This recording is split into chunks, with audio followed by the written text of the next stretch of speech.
voz yo vengo a cantar.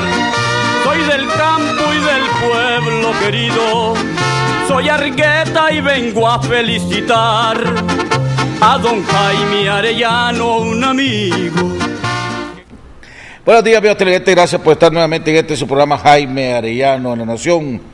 El día de hoy vamos a estar haciendo un análisis. Hemos invitado al doctor Cairo Amador para que hagamos un análisis sobre los retos del sector privado y sobre todo del presidente del COSEP, José Adán Aguerri, entrando a su octavo periodo como presidente del COSEP, en un año que podría ser complicado, en este año de su último mandato, con posibles cambios en el Congreso de los Estados Unidos, con la no renovación de los TPL en la zona franca, con las reelecciones del 2016 entrando a un año preelectoral, con la situación a nivel internacional como se encuentra, con la posibilidad de que la ayuda venezolana cada día, y pareciera, de acuerdo a los últimos análisis que han salido esta semana, prácticamente o termina o se reduzca considerablemente. En fin,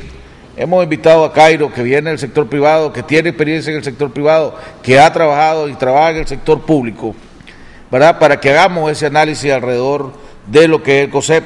También al final del programa lo hemos invitado para que toquemos el tema de el anuncio y la situación del mundo que hay ahorita alrededor de qué hacer con el grupo terrorista ISIS o ISIS, como se pronuncia en inglés, grupo terrorista que ha declarado la guerra prácticamente a los católicos y a todos aquellos que no son seguidores de esa ala radical de los musulmanes. Antes de entrar con ellos, con nuestro invitado, ir a un cambio, quiero dar mis más sentidos pésames a Violeta Granera y a Alfonso Sandino por el fallecimiento de su hija. Solo me imagino el dolor que ella puede estar sintiendo, porque la verdad de la cosa es que los padres no estamos hechos, yo creo que ningún padre está hecho para poder enterrar a sus hijos, y sobre todo a una hija tan valiente, tan luchadora como fue la hija de Violeta, que por 7 años luchó contra esa terrible enfermedad que es el cáncer, batallando, y cuando ya parecía que se iba que al fin iba Dios a llevársela, seguía y volvía insistiendo, hasta que Dios decidió llevársela y tenerla a su lado, donde estoy seguro que va a estar en muchas mejores condiciones que las que estaba. Así que mi más sentido pésame a Violeta, a Alfonso Sandino y a toda su familia por el fallecimiento de su hija. Hombre, también al mismo tiempo quiero felicitar a José Adán y el COSEP por la celebración que el día de ayer dieron o el acto de la celebración del Día del Empresario del COSEP, un lleno total, una representatividad de todos los sectores, gobierno, ejército, policía, sectores del sector empresarial, cuerpo diplomático, en fin, un lleno total, y eso es reconocimiento a la importancia del sector privado en este país y al trabajo, un reconocimiento al trabajo que ha hecho José Adán y todo su equipo del COSEP. A ese al mismo tiempo, y tomando el tema del lema del Día del Empresario de ayer, que es el cambio de la matriz del sector energético, es sumamente importante lo que está exigiendo el presidente de la Cámara de Generadores de Energía en este país, César Zamora, alrededor de que se necesita transparencia para que todos sepan, y sobre todo los generadores, cuáles fueron las condiciones y cuáles fueron las tarifas que se acordaron con el grupo de inversionistas de Tumarín. Son tarifas que van a traer beneficios a Nicaragua. ¿Cuáles son las condiciones con que se le dieron a Tumarín?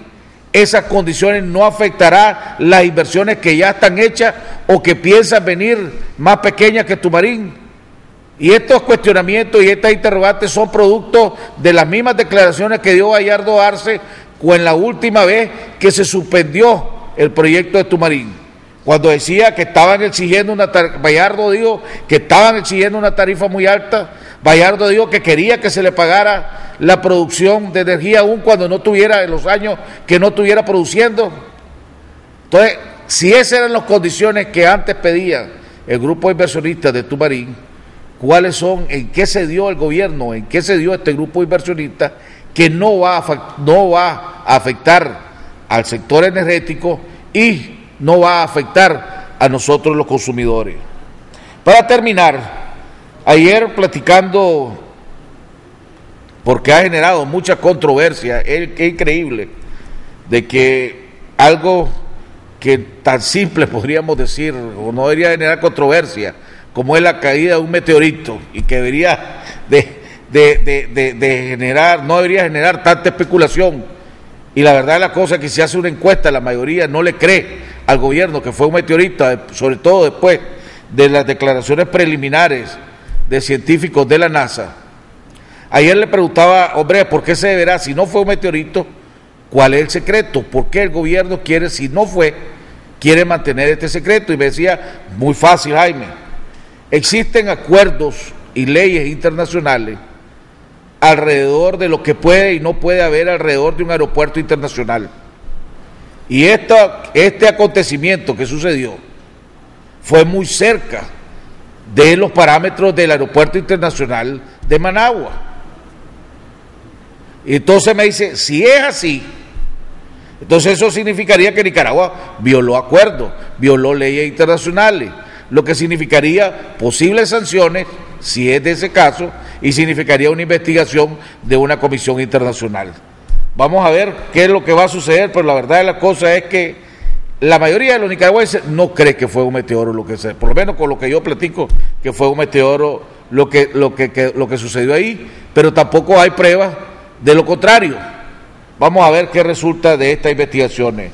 Vamos a continuar con la cadena de oraciones que comenzamos por mi cuñado Iván Villa, que estaba incluida la hija de Violeta, mi primo hermano Chichi Fernández, todas aquellas y aquellos que luchan contra esa terrible enfermedad del cáncer, que me incluyeron a mí. Desgraciadamente la operación que quería hacerme este 12 no la voy a poder hacer ahorita, debido a que no han salido unos exámenes como deberían de haber salido, pero espero que salgan dentro de poco para poder hacerme la operación que necesito, y por todas aquellas personas que están luchando contra esta terrible enfermedad que es el cáncer. ¿Por qué te confundes y te agitas ante los problemas de la vida? Déjame el cuidado de todas tus cosas y todo te irá mejor. Cuando te abandones en mí, todo se resolverá con tranquilidad según mis designios. No te desesperes. No me dirías una oración agitada como si quisieras exigirme el cumplimiento de tus deseos. Cierra los ojos del alma y dime con calma, Jesús, yo confío en ti. Evita las preocupaciones y angustias y los pensamientos sobre lo que pueda suceder después. No estropees mis planes queriéndome imponer tus ideas. Déjame ser Dios y actuar con libertad. Abandónate confiadamente en mí, reposa en mí y deja en mi mano tu futuro. Dime frecuentemente, Jesús, yo confío en ti. Lo que más daño te hace es tu razonamiento y tus propias ideas y querer resolver las cosas a tu manera. Cuando me dices, Jesús, yo confío en ti, no seas como el paciente que le pide al médico que lo cure, pero le sugiere el modo de hacerlo. Déjate llevar en mis brazos divinos, no tengas miedo, yo te amo. Si crees que las cosas se empeoran o se complican a pesar de tu oración, sigue confiando. Cierra los ojos del alma y confía. Continúa diciéndome a toda hora, Jesús, yo confío en ti. Necesito las manos libres para poder obrar. No me ates con tus preocupaciones inútiles, Satanás quiere eso, agitarte, angustiarte, quitarte la paz. Confía solo en mí todas tus angustias y duerme tranquilamente. Dime siempre, Jesús, yo confío en ti y verás grandes milagros, te lo prometo por mi amor. Vamos a un cambio y regresamos con nuestro invitado, el doctor Cairo Amador.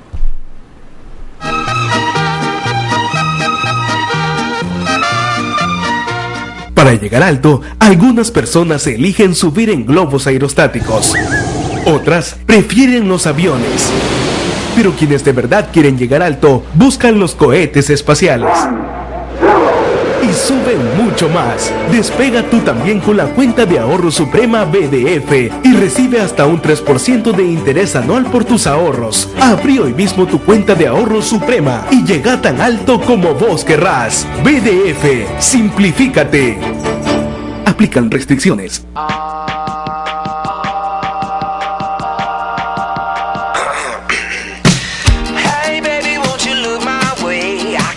El E1 de Movistar para centrales telefónicas ha transformado la comunicación de muchas empresas, haciéndolas digitales, más eficientes y productivas. En Hispamer, por ejemplo, ahora toda la comunicación es digital, logrando que no se pierda ninguna llamada, donde 30 contactos pueden hablar simultáneamente y la empresa puede usar hasta 100 números telefónicos, gracias a la alta velocidad para la transmisión de voz, datos y videoconferencia que el servicio ofrece. Con nuestro E1 de Movistar en Hispamer hemos bajado nuestros costos de comunicación y ahora los tiempos de respuesta son más rápidos entre la gerencia, los departamentos de la empresa, nuestros clientes y proveedores nacionales e internacionales. Movistar, con soluciones tecnológicas que hacen crecer tu empresa. Yo aprendí el oficio de mis padres.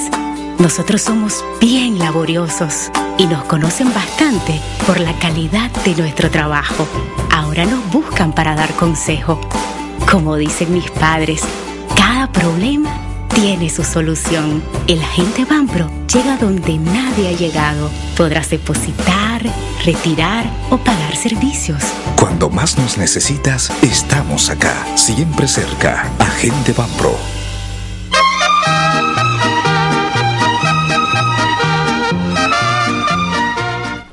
Bueno, amigos televidentes, estamos de regreso en la segunda parte de nuestro programa. Ya está con nosotros nuestro invitado de honor, el doctor Cairo Amador, al cual hemos invitado para que hagamos un análisis o haga un análisis de lo que puede, de los retos del sector empresarial del COSEP en este próximo periodo de el presidente del COSEP, José Adán Aguirre, donde los 4 puntos que él enfocaron el día de ayer era gobernabilidad, infraestructura, empleo de formalidad, financiamiento, asociatividad y transferencia de tecnología. Entre esos eran los 4 pilares o los 5 pilares que el COSEP se ha puesto como reto para este año. Cairo, bienvenido al programa. Gracias, comentarios. Gracias, Jaime, y debo decir un par de cosas, asteriscos, antes de comenzar a hablar de lo de ayer, del discurso. Uno fue que por primera vez fue transmitido en televisión. Sí. 2 fue de que el lleno fue total. Y no crean que siempre ha sido así. Yo tengo más de 20 años de estar asistiendo en este día a esta celebración, y hubieron muchísimos años en que habían unos bolsones considerables. 3, los medios todos estaban presentes, es decir, la cobertura que se dio en los medios fue a nivel nacional, lo que de alguna manera expresa el posicionamiento que tiene COSEP en la vida nacional. Un posicionamiento que se ha logrado alrededor de la filosofía de COSEP y de la conducción, en este caso, de Chano. Fíjate que hablaste de los ejes y se te olvidó mencionar uno muy importante, que de hecho fue el inicio del discurso, que me dio una sensación de un discurso y una estrategia sumamente bien fundada, y es la visión regional. Es decir, comenzó hablando de la necesidad de integrar las economías, los gobiernos y las organizaciones del sector privado, con las organizaciones también de los gobiernos centroamericanos, en este caso el SICA, que está jugando un rol importante. Habló de un mecanismo nuevo, un mecanismo en el que los presidentes de Centroamérica se reúnen con el sector privado cada 6 meses para dilucidar toda una serie de problemas, etcétera, exponer otro y demás. dio en ese sentido una visión regional de integración concreta. ¿Pero se lo está proponiendo o ya es un acuerdo? Ya es un acuerdo, el mecanismo este. Es más... Que inició con la visita de Obama, ¿no? Exacto. Interesante porque en medio de esa positividad, de esa visión regional que se tiene, también hay externalidades negativas, como por ejemplo, se han presentado 63 sugerencias, creo que el número fue 63, de las cuales no se ha dado respuesta, algunas se ha dado respuesta parcialmente, lo que quiere decir que desde el sector público centroamericano necesita mucho más dinámica, necesita mucho más decisión, toma de decisión, y no en balde hizo una alusión interesante sobre la inversión y la voluntad política. Voluntad política es fundamental para invertir. La inversión no viene sin voluntad política. La inversión promueve la voluntad política y el desarrollo social. De manera que desde esa perspectiva me pareció sumamente interesante. También, en términos generales, esclareciendo la posición del COSEP, recalcó lo que ya tiene rato de decir, en el sentido de que el COSEP no suplanta el rol de los partidos políticos, pero tampoco se deja suplantar en el rol económico que el COSEP juega. Sí. Y ahí está una situación sumamente interesante que se ha manejado bastante bien.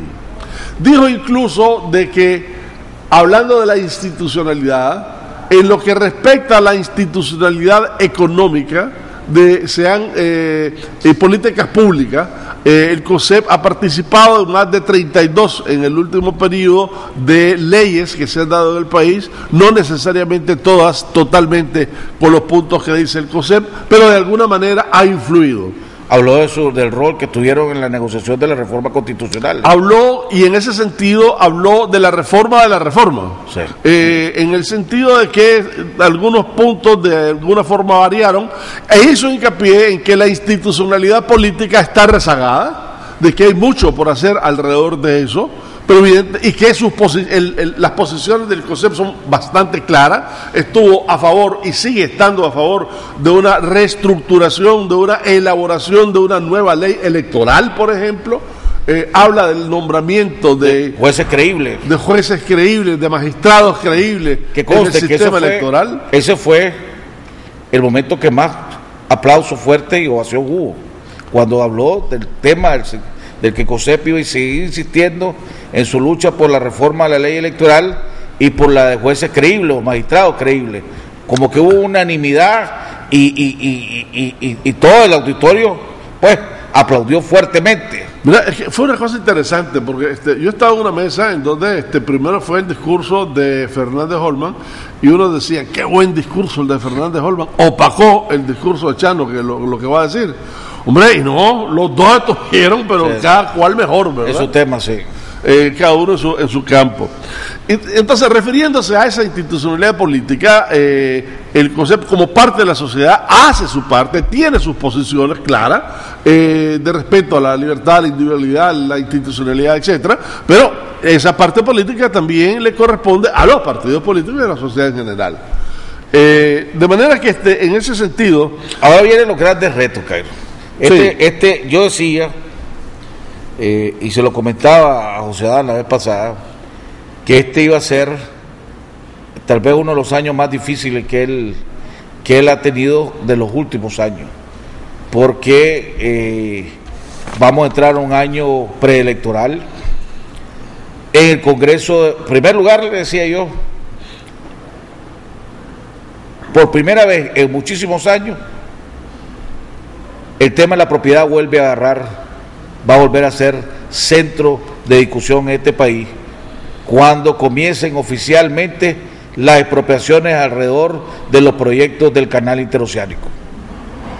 Ese tema de la propiedad y de las expropiaciones, por más que el gobierno quiera decir que lo va a hacer transparente, que lo va a hacer esto, genera molestia, genera controversia, genera malestar.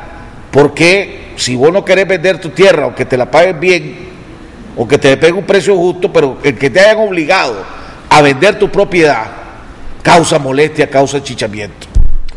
Y aquí va a ser, y aquí el COSEP, que desgraciadamente, como vos mismo decís, hay un reconocimiento del rol que está jugando en el país. Va a haber sectores que le van a pedir al COSEP que juegue tal vez un papel que no está supuesto a jugar, o que dé resultados que no tiene el poder para poder dar esos resultados.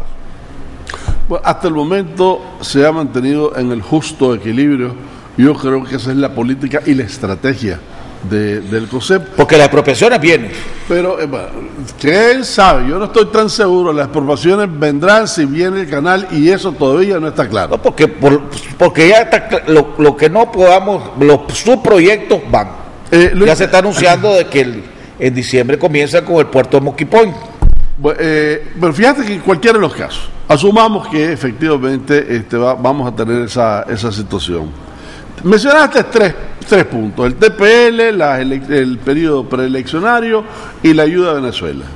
Y las relaciones con los Estados Unidos por el cambio de Congreso. Y la relación, claro, ahorita después de las elecciones. En noviembre, ayer estuve viendo el último reporte, de la última encuesta que hay, y hay casi un 68% de probabilidades de que el Congreso total, ya sea la Cámara y el Senado, o sea, la Cámara ya está y el Senado pasen en manos de los republicanos. Eso va a hacer que la relación entre Nicaragua y Estados Unidos sea más difícil. Bueno, comencemos con los TPL. Si alguien ha estado empujando la extensión de los TPL, ha sido el COSEP. Ha ido acompañado y ha ido solo a Estados Unidos, ha hablado con senadores y con congresistas, ha hablado con miembros de la administración Obama alrededor de los TPL y la necesidad estructural, diría yo casi, de que los TPL se mantengan, dado que de alguna forma la cantidad de trabajo que genera la zona franca alrededor de eso es considerable. Sin embargo, no se ha detenido solo ahí.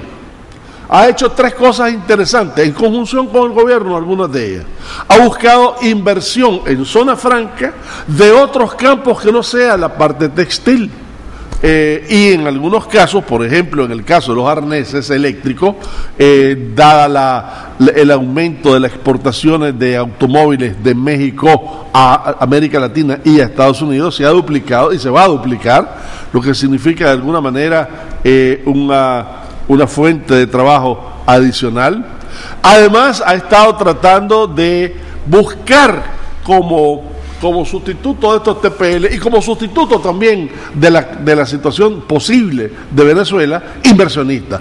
Ha hecho viajes específicamente a Europa, ha estrechado relaciones con Japón. Pero por falta de esfuerzo, tenemos claro que por falta de esfuerzo del sector privado, la lucha por salvar los TPL no ha faltado.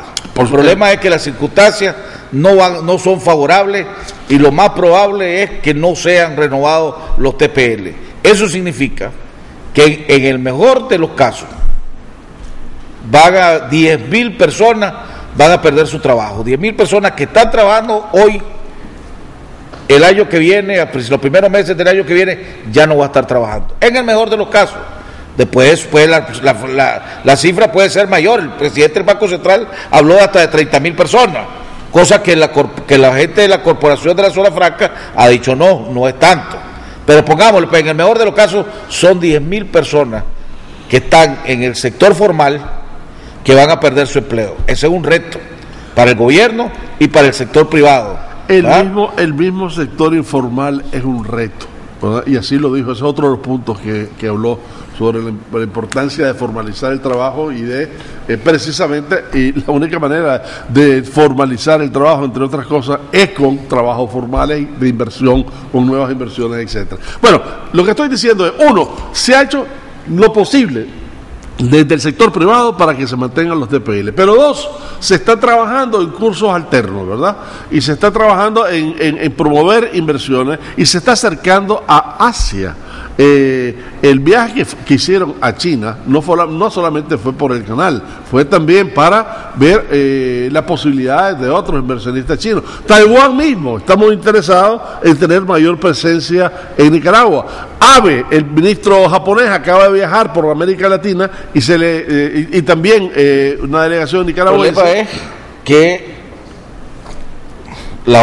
no hay mucha obra calificada aquí en este país, mano de obra calificada, y el gobierno no ha invertido lo que debe de invertir para ir creando esa mano calificada. Ese ha sido uno de los problemas que ha tenido la zona franca para poder traer otro tipo de zona franca aquí. No hay la mano calificada, por X o Y razón, irresponsabilidad, falta de visión, no hay reales, lo que querrá. Pero la inversión que se necesita para tener mano de obra calificada en este país deja mucho que desear. Lo cual es un problema estructural desde hace rato y que se ha de alguna manera venido abordando y tratando de dar cierta solución. Que ese es uno de los retos que tiene José Adán. Que ese es precisamente, esta es parte, la parte medular del discurso también de Fernández Holman. Porque el COSEP, el sector privado, desde el año pasado le viene diciendo al gobierno, ok, si no hay recursos, si no tenés para el presupuesto, hombre, cambiemos la estrategia que ha tenido el gobierno alrededor de los recursos del INATEC. El 2% que pagan todo el sector empresarial para capacitar a sus trabajadores, que hasta el momento, si vos haces una encuesta entre el sector empresarial, el rol de INATEC positivo es casi nulo. La mayoría de los empresarios te dicen, hombre, INATEC, esa plata es plata perdida, porque nosotros no vemos los frutos. Entonces han querido, el sector privado está diciéndole al gobierno, ok, reestructuremos INATEC, démosle un nuevo enfoque a INATEC para que tengamos recursos para ir creando mano calificada. El gobierno se dijo que se iba a crear una comisión especial, ¿verdad? Pero la verdad la cosa es que eso está quedando de comisiones. Tres cosas. Primero, lo de INATEC no resuelve el problema de la educación técnica. Pero tener recursos. Segundo, el COSEP efectivamente ha mencionado una reestructuración del INATEC, incluso si te acordás, al calor de las reformas de la seguridad social. Exacto. Tercero, esa comisión ya existe. Cuarto, de alguna forma, acordate que la percepción era que INATEC era totalmente cerrado, ¿verdad? Efectivamente se está comenzando a abrir. Y eso lo podés ver con las empresas, los cursos nuevos, los parámetros que tiene para acceso, etcétera. Se están flexibilizando, pero tienen que hacerlo a una velocidad mucho mayor, ¿verdad? Y efectivamente que maneje vos información que yo no manejo hasta el momento. A mí me han dicho INATEC sigue siendo ineficiente, no está cerrado, no ha avanzado nada. Pero efectivamente entonces tengo mejor información. En cualquiera de los casos sigue siendo lenta, en cualquiera de los casos no sigue siendo con la eficiencia que se espera, y en cualquiera de los casos la reforma que requiere INATEC es impostergable. Estamos claros en eso. Okay. ¿Ah? Pero la educación misma como tal tiene que ser revisada, y eso es una situación, por primera vez el año pasado, el concepto de alguna manera se tiene relevancia y tiene importancia y tiene incidencia con los aspectos torales, conceptuales mismos de la educación. Ya viste la invitación que se le ha hecho a José Dan en este caso, hablar en la UNAM, hablar en la UNI, hablar en otras universidades, etcétera, sobre el tema. Es decir, la idea es que la educación universitaria debe ser un puente para la producción. Si es así, el sector privado tiene un rol dinámico en la estructuración misma, en la concepción misma de la currícula académica en general, y en especial en la parte técnica. Ahí es donde se está abocando los esfuerzos, y déjame decirte que el gobierno de alguna manera está claro de esta situación, y quizás la posibilidad del canal lo haya esclarecido aún más, ¿verdad? De manera que en términos conceptuales, efectivamente la educación es toral para efectos de crecimiento sostenido. Y lo comenzamos a hablar a partir de la sustitución de los TPL, ¿verdad? ¿Cómo ves vos Déjame hacerte esta pregunta.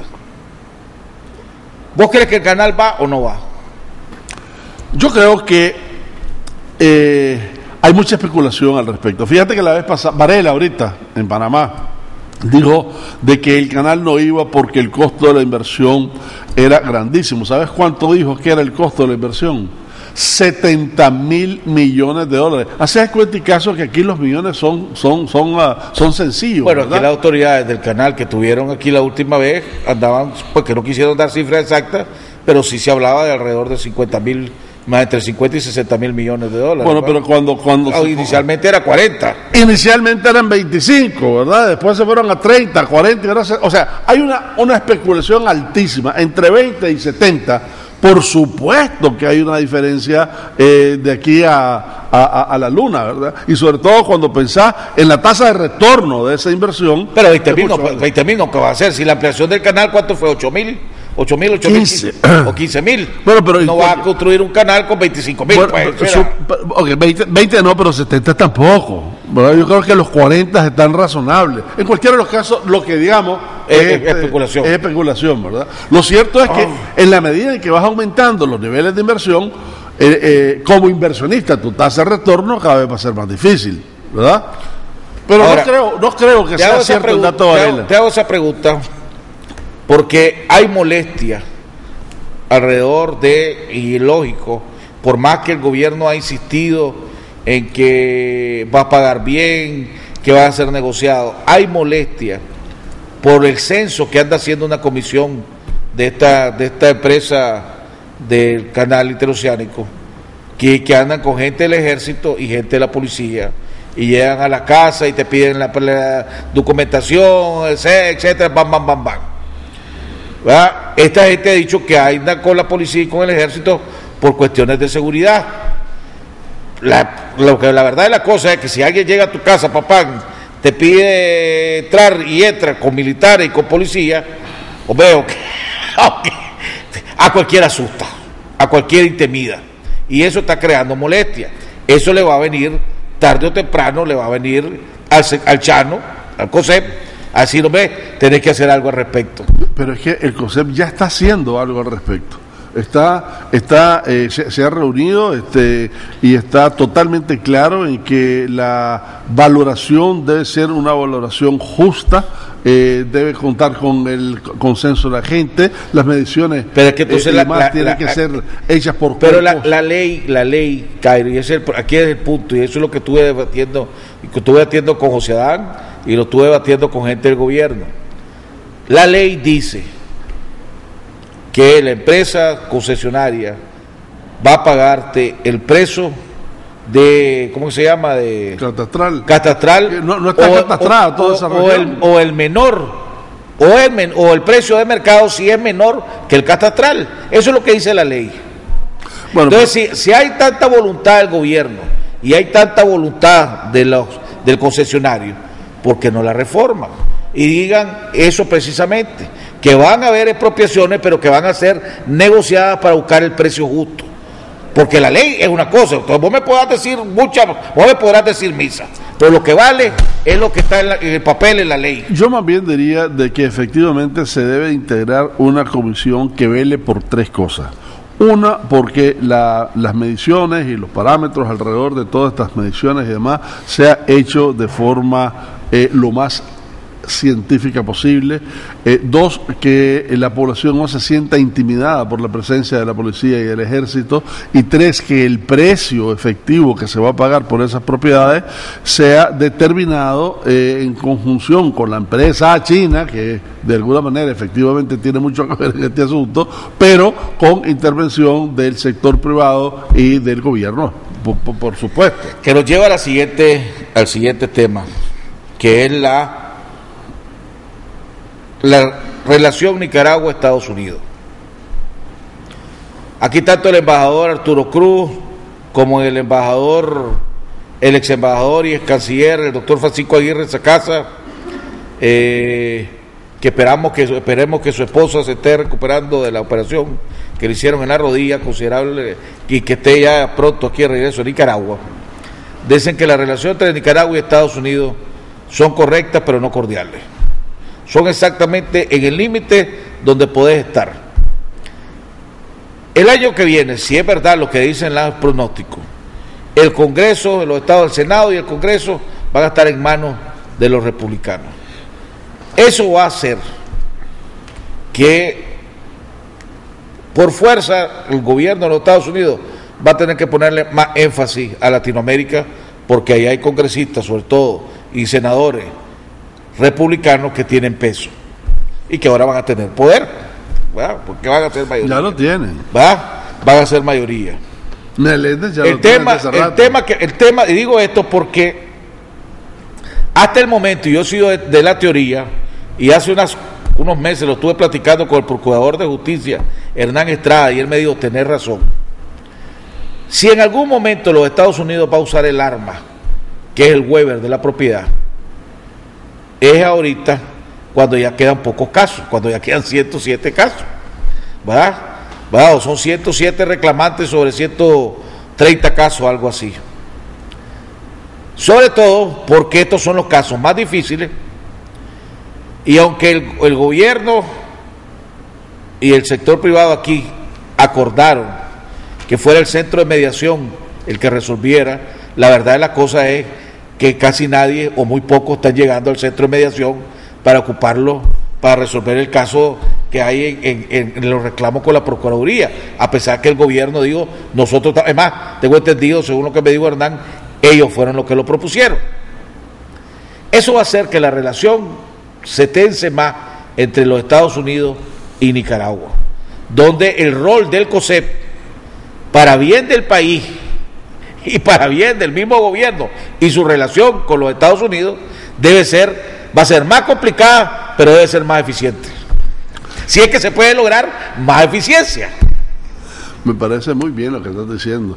Mira, el waiver de la propiedad ya se aprobó para este año. Sí, el que viene del año, el peludo del año que viene. Y además, el gobierno de Nicaragua, a través de la Procuraduría General de Justicia y de Hernán, que con una excelente visión estratégica, sentó en consumo con la Embajada de Estados Unidos un método de resolución de estos conflictos que salga de la Procuraduría y se vaya a un terreno mucho más transparente, mucho más dinámico y mucho más... la Embajada nunca aceptó. La Embajada... Nunca se opuso, pero nunca aceptó. Dijo que lo dejaba libre a que cada reclamante... Hay formas de aceptar, Jaime. Bueno, ¿verdad? No, es que yo te lo digo. Y si es un problema toral, la Embajada se debió haber opuesto a eso. No, pero no solamente no se opuso. Es que yo digo eso. Invitó junto con la Procuraduría a esta gente. Yo te hago esto porque yo hice ese mismo comentario que vos acabas de hacer. Y el día que yo hice ese comentario en el programa, a las 2 horas de haber salido de aquí, mi contacto de la Embajada Americana me llamó. Me dice, mira, nosotros yo viendo tu programa, papá. No es cierto, nosotros no hemos aceptado. Nosotros ni hemos aceptado, me dice, ni nos hemos opuesto. Eso está sujeto a cada reclamante. A ver, ¿qué quiere, oficialmente. ¿Qué quiere decir yo eso? Yo estoy claro lo que vos me estás diciendo, solo que dejo sentado en la mesa lo que él me dijo. En cualquiera de los casos, yo veo que fue una gran conquista, una movida política. Y política no solamente con respecto a los nacionales, sino con respecto a los Estados Unidos. Y la opinión, pues, fue una movida brillante, Hernán. Así eso es. Estemos claros. Totalmente. Entonces, desde esa perspectiva, ¿verdad? El waiver de la propiedad no tiene por qué ser problema, sobre todo que ya lo dijiste. ¿Cómo no? Está casi solucionado. No, pero hay 107 casos todavía. 107 casos, pero no son 107 personas. Son menos de 100. No, son 97 o 100 casos. Menos de 100 personas con 100 y pico de casos, 170 casos, algo así. De manera que, y si vos mirás el esfuerzo que se ha hecho, y te quiero contar una cosa, desde el 2007 para acá, se ha empujado esa vaina. Apuntar tu hoja de nota. Apuntar tu hoja de nota. La fecha y el día que te lo estoy diciendo. El año que viene, la aprobación del waiver va a ser sumamente difícil y van a tener que sumar otras condiciones para que se apruebe. Apuntar la fecha y el día que te estoy diciendo. Y desde ahora te digo, si quieren buscar una mosca en la sopa, la hayan. Por eso. ¿Verdad? Y los republicanos van a buscar la sopa, la mosca en la sopa la van a buscar. Fíjate que los republicanos es una cosa interesante. A pesar de que esta es una decisión del Ejecutivo, no es del Senado ni del Congreso. En general, fíjate que los republicanos, y yo sé que vos sos un gran Vos sos parte del auditorio de Fox, ¿verdad? No, y el CNN también, estoy mente abierta. Digamos de que en cualquiera de los casos los republicanos, siendo tan conservadores y en algunos casos reaccionarios, en la política norteamericana, de alguna manera son los que han dado grandes saltos. Por ejemplo, ¿quién fue el que comenzó todo el asunto con China? China comunista en ese tiempo. Fue Nixon. Pues entonces, es una situación increíble, porque independientemente de eso, la vena pragmática no la pierden, por un lado. Por otro lado, su mesa está llena de conflictos. Ahorita con Ucrania, con el asunto de la OTAN, acaba de pasar a propósito la reunión de la OTAN en Gales, con los ISIL famosos, que a ver si nos da tiempo de hablar más tarde, hoy, la semana pasada, en un ataque aéreo, mataron a Osama Bin Laden de Somalia, etcétera. Pero hoy habla el presidente Obama, cadena su nacional. recuperación, hoy anuncia su estrategia. Y va a pedir recursos. Y habla de que la lucha contra el grupo terrorista ISIL va a ser, por lo menos de acuerdo al discurso que tiró en OTAN, va a ser una lucha de varios años. Entonces, cada año va a necesitar que el Congreso y el Senado le aprueben los chambulines. Esas son las armas que van a usar los republicanos para decirme, ok, vos querés que te dé, dame. No, Jaime, acordate que los republicanos... Acordémonos que los Estados Unidos va a estar en un año preelectoral también, porque en el 2016 pero acordate del tema. El tema es una lucha contra el terrorismo que de alguna manera pone hasta en peligro a Israel. Los republicanos, si Obama les pide 3 billones, por decirte algo, en estas situaciones le dicen, no, hombre, ¿por qué 3? Te doy 5. Hoy se lo van a dar, sí. O sea, no es un quid pro quo, pero la situación esa. Pero vas a ver que bueno, ojalá que yo esté equivocado, pero apuntarle lo que te dije, ¿verdad? Pero de todas maneras no hay mucho que pueda hacer el Chano, ni el COSEP. Claro, tienen que hilar fino como lo han hecho, tienen que estar en esa... Pero el gobierno tiene que ayudarle. Por supuesto, es que de alguna manera en este barco estamos todos. Está el gobierno, estamos la sociedad civil, están los partidos políticos y está el sector privado. Tengo que ir a un cambio, ¿verdad? Ya se me estaba pasando mi segundo cambio. No voy a tener ni para pagar el programa. El gran pelo en la sopa del presidente Ortega es el Consejo Supremo Electoral y la falta o señalamiento, pongámosle para ser diplomático, de la falta de transparencia en los procesos electorales aquí en este país.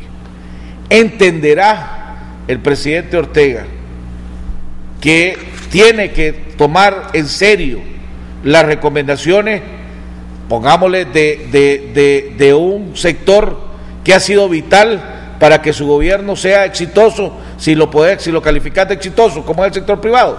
Vamos a un cambio y regresamos con el análisis y respuesta de nuestro invitado, el doctor Cairo Amador.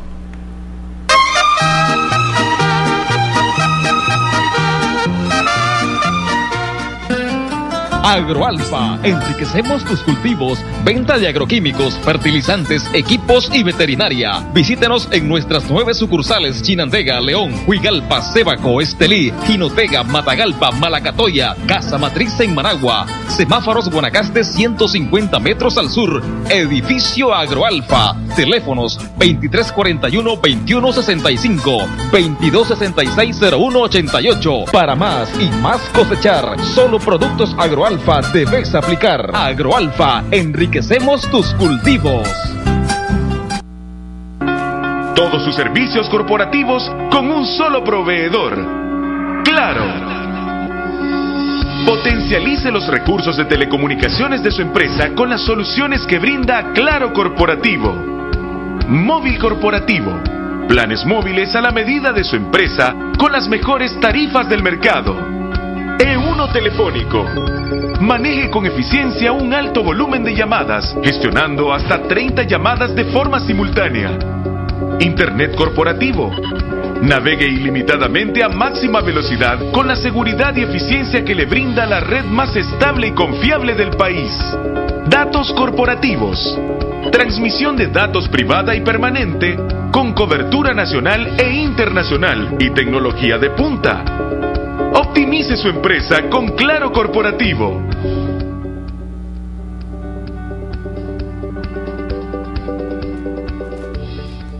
Mantente informado todo el día en cualquier lugar.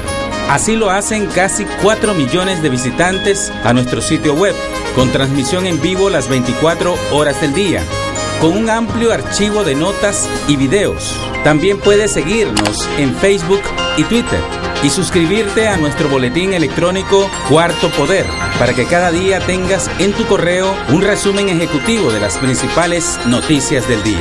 Suscribirse es fácil. En la página principal de canal15.com.ni ingresa tu correo electrónico. Inmediatamente recibirás una notificación, dale a aceptar y listo. Recuerde, somos 100% noticias, con primicias a toda hora.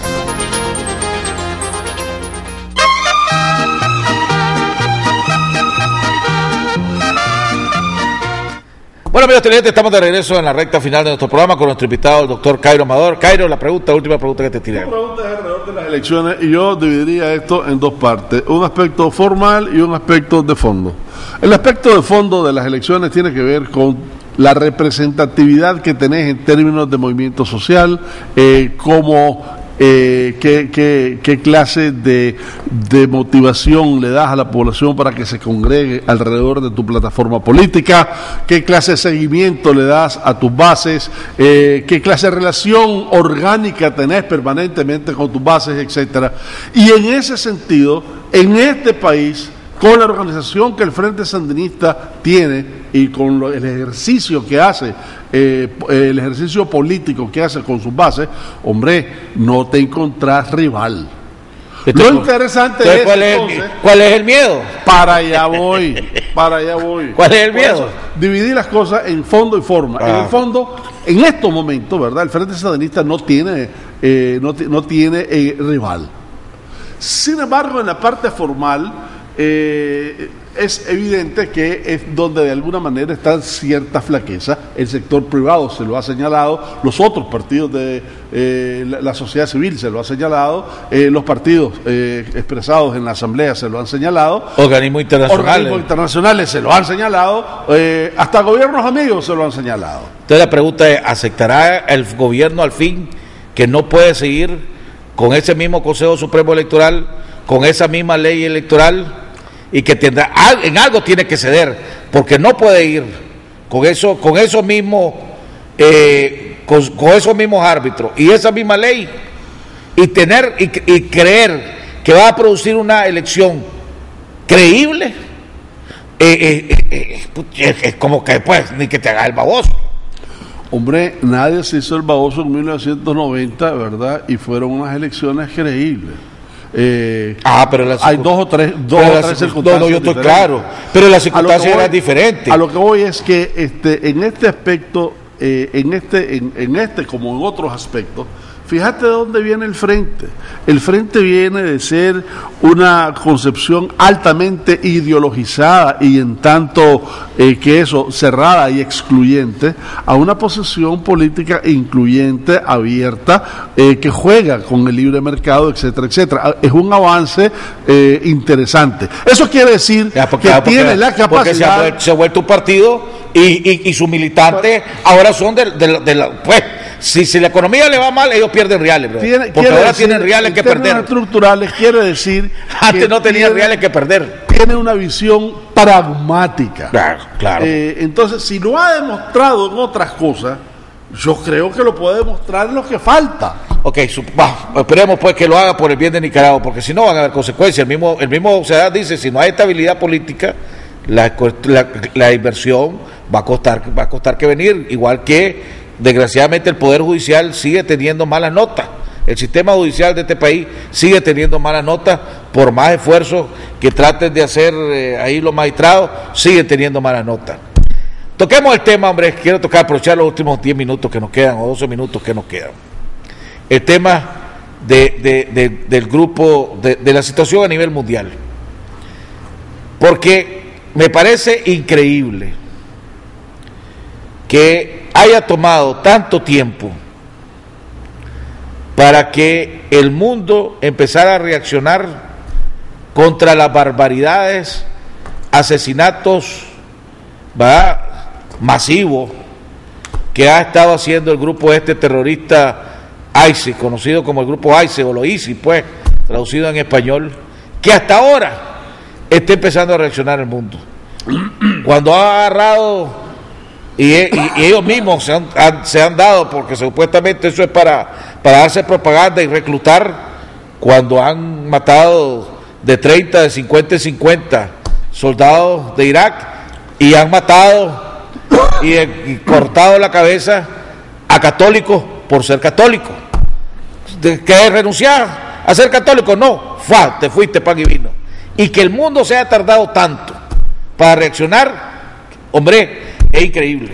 Bueno, todo esto es una escalada, ¿verdad? El mundo no se ha tardado ni tanto, ¿verdad? Parte de la justificación contra Afganistán, contra los talibanes, no era precisamente porque eran muy devotos y muy generosos, ¿verdad? Lo de Irak, lo de Siria, vos ves que de alguna manera se empantanó porque en un momento determinado se dieron cuenta de que el objetivo no era democratizar Siria, ni era simplemente votar a Assad, era instalar un Estado islámico de esas dimensiones. Y entonces lo que es Estados Unidos ha jugado un papel timorato en Siria. Este presidente, desde mi punto de vista, presidente Obama, va a pasar a la historia, por lo menos en política exterior, a ser el peor presidente en la historia de ese país. Los enemigos no le tienen miedo y los amigos no confían en él. Eso es lo peor que te puede pasar.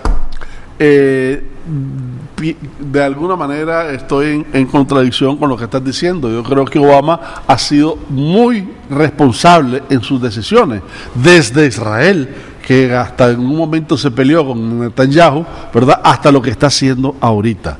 Y fíjate qué interesante lo que está haciendo ahorita. Dijo hace rato: no me meto en Irak mientras no votemos a Malaki, que era el primer ministro de Irak. ¿Y por qué? Porque Malaki deshizo todo lo que el plan estratégico de Petraeus. Petraeus tuvo, y por eso tuvo éxito en su momento, un plan de inclusión de los sunitas en el gobierno, de inclusión de los sunitas en el aparato militar, de inclusión de los sunitas en las decisiones políticas. Malaki los mandó al carajo a todos. Mira, y eso hizo una tierra fértil para ISIS. La única razón porque el presidente Obama se está metiendo en esto es porque aparecieron 2 ciudadanos norteamericanos que en un video los degollaron. Esa es la única razón. Si no, ni siquiera se estaría metiendo en esto el presidente Obama. Con los judíos, que son sus principales aliados, los vio de segunda, hasta cierto punto lo consideran traidor. Ha permitido que Irán siga avanzando en su conquista para tener armas nucleares. Tarde o temprano eso va a reventar en el mundo. ¿Y quién es el gran culpable? El gran culpable, el presidente de los Estados Unidos, que ha actuado una visión, no cobardemente, porque pues no tengo por qué usar la palabra. Tenés una visión de los halcones republicanos.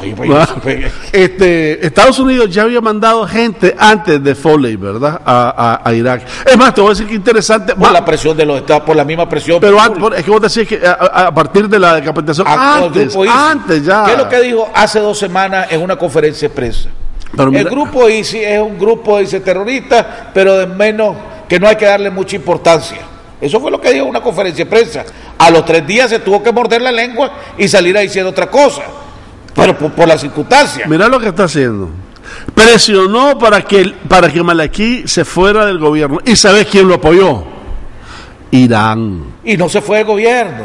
Y no quedó ahorita, ayer anunciaron el nuevo gabinete de Irak. Pero como primer ministro no está. Pero quedó como vicepresidente. Bueno, pero no es lo mismo. No es lo mismo porque la política cambió. Lo que hicieron fue una mueca. La política cambió. Y lo interesante que a lo que te señalo es que las fuerzas de Irán tienen unas contradicciones serias con las ISIS. Y Estados Unidos también. De alguna manera, de distintas posiciones, de distintas trincheras, vos estás viendo en la práctica a un Irán que está coincidiendo en términos políticos y en términos de confrontación contra la ISIS. Sí, y mientras tanto me deja seguir en mi plan de tecnología nuclear para tener mi arma nuclear. Para mientras, además, estás negociando en Suiza que no vas a hacer eso, estás disminuyendo la cantidad de máquinas que tenían para el agua pesada, estás abriéndote a Irán, e Irán se está abriendo al mundo. Lo que logró fue que le volvieran a levantar otro porcentaje de las sanciones económicas que tenía los Estados Unidos contra Irán. Pero no fue gratis. No fue gratis, fue con compromisos que además han sido sancionados y supervisados. Los compromisos de Irán. Hombre, ¿Cuándo? Si vos crees que el Irán que está ahorita es el Irán de Ahmadinejad, estás equivocado. No. Este señor es un señor progresista, mucho más hábil, mucho más abierto y mucho más político. Más hábil. Pues no significa que más honesto. Más hábil. Son dos cosas diferentes, ¿verdad? Además, incluso fíjate de que en términos estrictamente de la OTAN, en esta reunión de Gales, dijeron, si el gobierno de Irak nos pide que le ayudemos, que por supuesto se lo va a pedir, ¿verdad? Vamos a asistir. ¿Cuál es uno de los puntos medulares de hoy? Estados Unidos se va a involucrar en Irak por varios años, como vos dijiste, pero no se va a involucrar solo. Viene de nuevo una coalición que fundamentalmente es la OTAN, pues, y dentro de la OTAN fundamentalmente Francia, es España, etcétera. Mira, ¿qué va a pasar en Rusia, hombre? Ayer siguen los confrontamientos y ahora ese Putin es hábil, también no es honesto, pero es mucho más hábil que Obama. Ha jugado con él como títere. Pero en fin, pues Putin ahora dice que la solución es que le permitan al independizarse, porque realmente no quieren ser parte. ¿A todo el este o a la parte que Crimea ya está? No, la otra parte. Y al fin y al cabo se va a saliendo recuperando la mitad. Mira, en Gales se dijo lo siguiente: uno, Ucrania ya es parte de la OTAN, ¿verdad? No, está en proceso. Ya lo aceptaron. Segundo, uno de los principales resultados de esa reunión de los 28 miembros es: cualquier ataque a cualquier Estado miembro será considerado un ataque contra nosotros. Pues sí, que Rusia dice que no son los que están atacando, que son el mismo pueblo de raíces rusas que se está revelando. Pero es que, lo cual, entre otras cosas, tiene raíces históricas ciertas en ese sentido. Lo que te estoy diciendo es la posición de la OTAN. En otras palabras, lo que te está diciendo el cristiano es: te quedaste con Crimea, hasta ahí llegaste, papá, hasta ahí llegaste. Pero el pleito sigue, y el pleito continúa. Y el pleito se puede desbordar incluso, que es más peligroso. Porque total, Europa tiene la sensación de no tener una unidad y no tener un solo lenguaje frente a Rusia, porque también está perdiendo un montón de recursos y un montón de inversiones, ¿verdad? El asunto es que, fíjate que en el famoso, otro de los temas que tocaron, tres temas Ucrania, tres temas importantes: Ucrania, lo del ISIS y el 2%, que cada país, ¿verdad?, destine el 2% de su Producto Interno Bruto a defensa. Casi nadie lo tiene. Por decirte algo, España no llega ni al 1%. Pero ¿cómo lo van a hacer? Bueno, lo van a hacer al suave. Le van a dar 10 años para hacerlo, y va a depender del crecimiento del Producto Interno Bruto, lo que de alguna manera te lleva a la resolución de la crisis económica fundamentalmente, ¿verdad? O sea, en otras palabras, fue mucho plátano y poco nacatamal la famosa reunión de la OTAN. Última pregunta. La situación en Venezuela se está complicando cada día más. El desabastecimiento es cada día mayor. Y ahora, para colmo, Venezuela va a tener que importar petróleo, producto terminado, más de lo que está importando, ¿verdad? Porque le sale más barato que producirlo. ¿Vos ves a Maduro aguantando llegar hasta el plebiscito, o va a tener que darse en Venezuela una salida negociada? Yo veo a Maduro llegando al plebiscito, y por tres razones. Uno, porque a pesar de todo, Maduro tiene un amplio movimiento social, tiene un partido político serio que lo respalda. Pero el mismo chavismo no es tan popular ni dentro del chavismo ya, ¿verdad? Pero lo respalda, porque al final Maduro es el chavismo en el gobierno. Dos, porque está haciendo toda una serie de medidas que yo creo correctas, incluso en la gasolina le está incrementando el precio de la gasolina interna que estaba subsidiada. Que anunció, pero no lo ha aplicado porque estaban haciendo estudios, se echó para atrás porque se le levantaba el pueblo. Ahora, en Irán hicieron eso hace como 3 años, y en un fin de semana incendiaron 18 gasolineras. Porque era más o menos la misma situación. Pero lo que encuentro es que están haciendo toda una serie de decisiones correctas, pero muy tarde. Por ejemplo, si vos sabés que el 40% de tu producción de comida más el 40% de lo que importás se te va en contrabando, y comenzás a reglamentar eso 10 años después, como que estás un poquito tarde. La medida de las divisas también estás un poquito tarde. Las medidas de control de la economía también estás un poquito tarde. O sea, ahorita creo que están tomando toda una serie de medidas correctas, pero muy tarde. Quizás un poco tarde. Bueno, hemos llegado al final del programa. Le agradecemos al doctor Cairo Amador. Nos vemos el día de mañana en otro interesante programa aquí en Jaime Arellano en La Nación.